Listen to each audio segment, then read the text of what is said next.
Hey guys and girls, today we're going to do something that every Dodge truck owner has to do at some point, and that is ball joints. This right side's a little bit bad. I'm going to do the left side as well, but I'm going to start with the bad side anyway. It's really hard to tell. I mean, all you do is wiggle your tire up and down, but I'm not sure if the camera can hear that. Whether or not you could hear that, the play is in my upper ball joint. So I've got these two, extreme tough terrain, overbuilt for durability. Who wouldn't want that? Designed and built for endurance. Anyway, here's the two-part numbers. So I'm gonna go ahead, do a lot of jump edits on things that don't really matter, tires, brakes. So let's get started.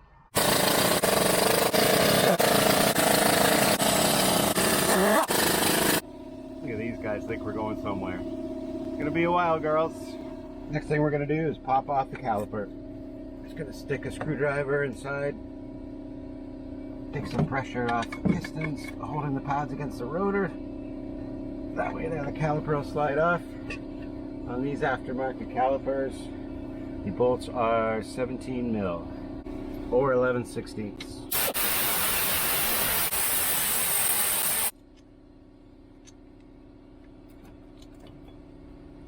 I'll just make sure we hang our caliper. I usually just put it in the spring for now. Next up is the caliper bracket. These back bolts are 15/16. I'm gonna have to use the impact because they're usually in there pretty tight. Now we're gonna take our bracket off. Next thing I'm gonna do is take my giant axle nut off here. Take out the cotter pin and more than likely put in a new one. I don't have my big axle nut socket. I've lent it out, but I believe this is a 43 mil, and all I have is an 1 3/4 inch, which is a little bit too big. It should come off.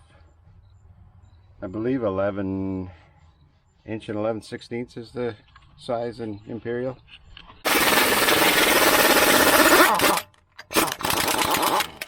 Yep, that worked. Take our rotor off.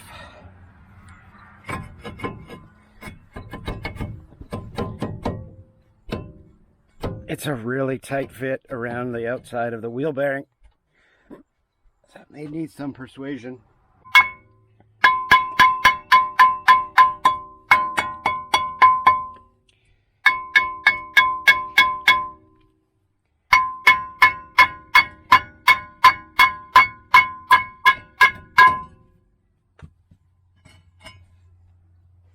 Now we're going to undo our wheel bearing. And it'll be these 4 bolts, 2 on the top, 2 on the bottom, and we'll get those from the back. I believe they're 11/16. If you have trouble getting these out, you may need to put some heat right here, get them to turn.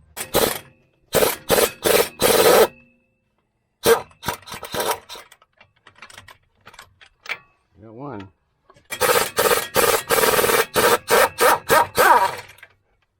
2 for 2. I'll just give the wheel a spin and we'll do the other side.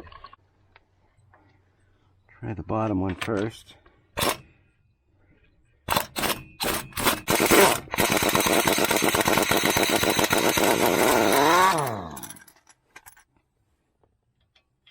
So I have a problem. These wheel bearing bolts have been in and out so many times. I think this is it. So I'm going to run into town quick, get some new bolts before I put this back together. We got one more to take out. Oh man, I say we dodged a bullet on that, because these are not in good shape. So now this next part, pulling out our wheel bearing, I'll undo a few of these ABS clips so I can get it out. Your wheel bearing is not likely to come apart like this. I've recently had this apart. So it is a good idea to have a new wheel bearing on hand if it's in your budget. Odds are you're going to have to pound the crap out of it to get it out. It's going to be seized. And with all the pounding you do to it, it's just going to damage it. So it's probably best be ready for that. I'll just lay that on the ground. Gonna pull our axle out. Just give it a little bit of pry on the inside. Now it should come out.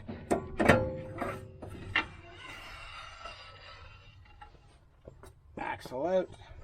Plenty of access to them now. We'll take this nut off here and the bottom nut off of here. I might just take this dust shield off so you guys can see things better. It's just 3 little 10 mil bolts.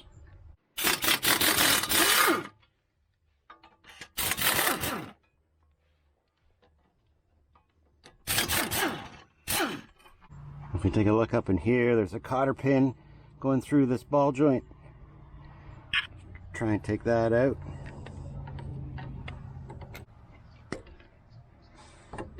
Alright, well that cotter pin isn't coming out. So what we're just going to do is, I might just put a wrench on that and spin it out. It'll end up cutting the cotter pin.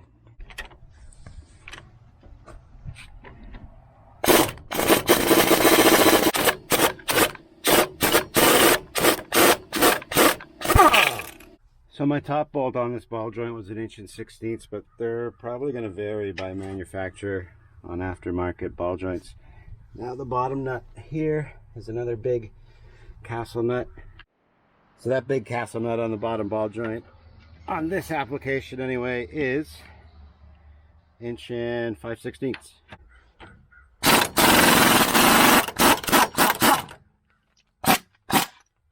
Came out pretty easy. Now that we've got our upper and lower ball joint nuts off, now we're just going to separate the steering knuckle from the axle. If you don't have a pickle fork to try and put in there to separate your ball joint, you could just get a BFH and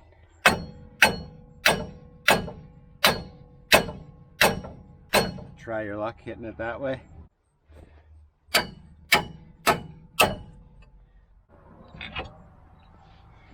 No, I just leave the tie rod end attached and I'll swing it out.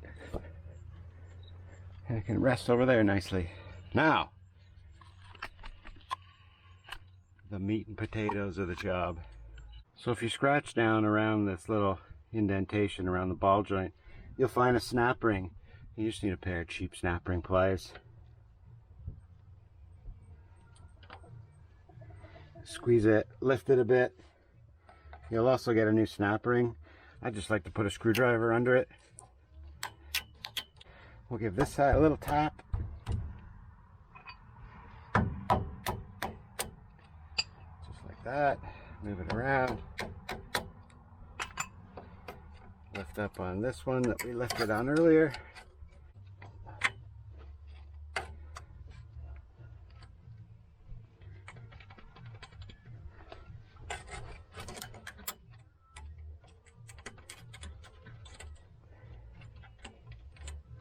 And that's it. So here's my very basic ball joint press kit. I bought this thing, I think, about 20 years ago off eBay, before Amazon was a thing. You could probably get a nice simple kit from Princess Auto, Harbor Freight, whatever country you live in. But now it's just coming up with a contraption that'll push the ball joints out. So that's what we're going to try and do now. I'm just going to remove this grease fitting, it'll be in the way. But anyway, we're going to start with the bottom ball joint. Installing it, it goes from the bottom up. So what we're going to do is just push down on it. Hope it comes out.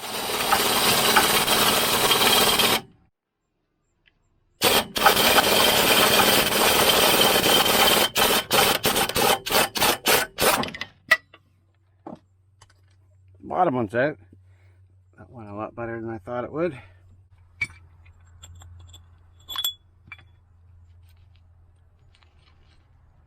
Definitely not very tight. So unlike the bottom one, this ball joint has no clip that holds it in place, and it's got to be pushed from the bottom up to come out, which is why you take the bottom one out first, because your threaded rod on your clamp has to go through the bottom hole like that. Usually get this out, unless you can do it the other way. We'll see what we can come up with. And I'll show you how I come up with this. I got this round. It's going to sit over top just on the outside of the flange, just like that. And we'll have to put a top on it for the top of the press to sit on. Now we might just try our luck and push. Oh yeah, that ball joint's so bad. I might just try and push up on the shaft itself. We'll give it a shot, see how it goes.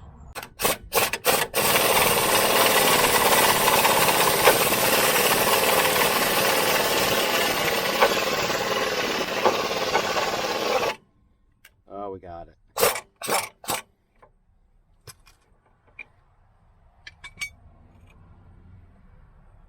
Here's our new ball joints. You can always tell the lower, because it'll have the circlip with it. The upper one won't. I love these grease fittings that come with it. I've actually got a little cap, keep the end clean. I like these better than cotter pins. Comes with a torque sequence, which I'm probably gonna follow, because I've never really seen this before. So we'll do that. So we'll get started. I think taking them out was the easy part. Hopefully things go as good in as they did out. So we'll place this here. Now it's got tapered ridges all over it, and that's what holds it in the knuckle. It's like a press fit. So now we got to come up with a contraption to squeeze this in. This isn't my favorite setup, but I'll give it a shot.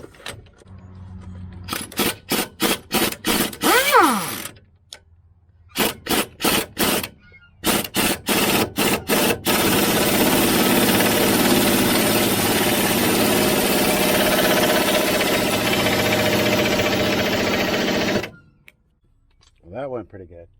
I think we got her. Let's see how it's sitting on top here.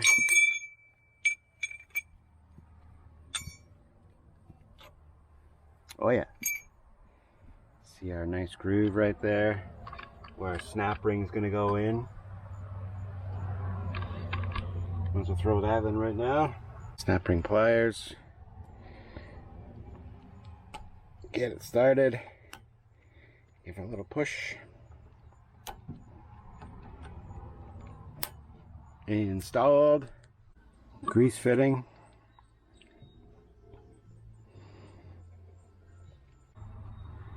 take that off for now. Now something to pay attention to when you're putting in these lower ball joints is to actually have this grease fitting point towards the front or the back. That way there you can get access to it. So if I was to turn the wheels to the right, then this would be accessible, and the opposite for the back. There we go. Same thing, 8mm, 5/16. Don't snug them up too hard or they'll snap off. There. Now we'll put our knuckle back in that we set aside earlier.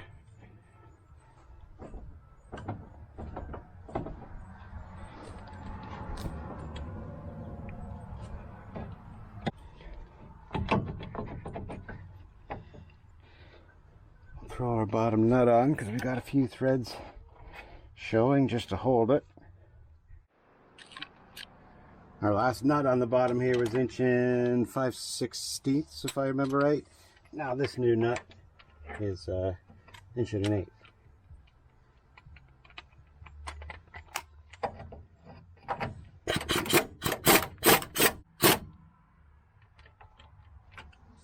So that's just tight enough that I can start getting threads on this top one. And the top nut is 1 1/16. I'll just lightly snug this up with the impact.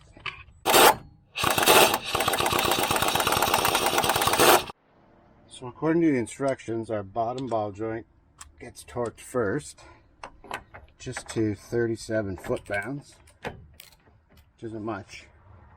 But then it jumps up on our second round of torque. Oh, we're there already. Now we got to tighten the upper to 69 foot-pounds.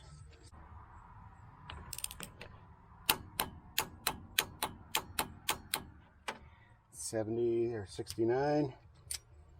Now we got to retorque the lower 140 to 160. So I'm going to split the difference. I'm going to go 150. There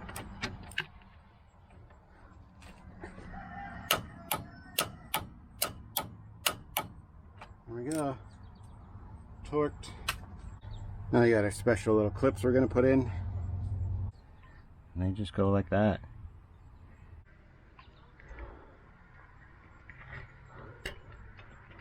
Okay. Now we're going to start by putting our axle in.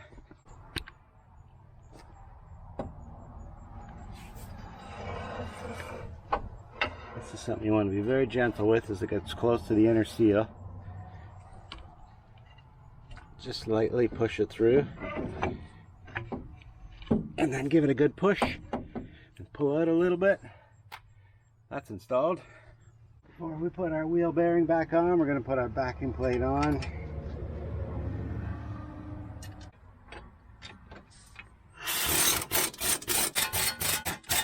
And we'll throw on our wheel bearing. Not too much here to figure out. Just your ABS sensor goes to the top. And try and line up your bolt holes when you're pushing it in. Can't forget our giant axle nut, which we'll be torquing later.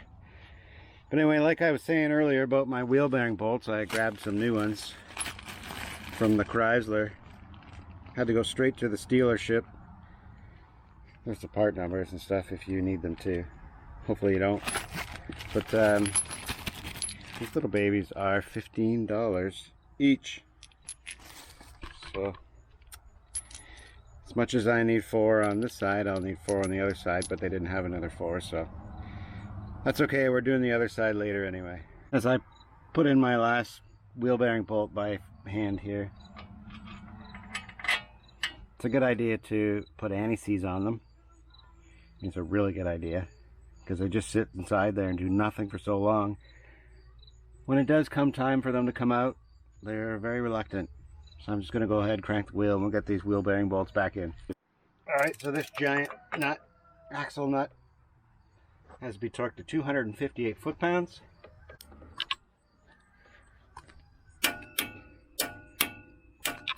Oh, there we go, we got it.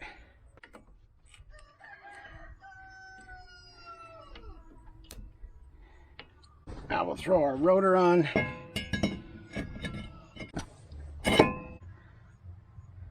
Our caliper bracket on.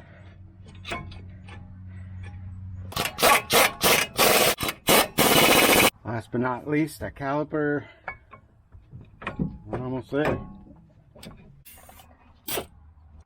Alright, we're done. I just got to throw the tire on, torque it, whatnot. So I would say I've been about an hour and a half, which is typically longer than normal.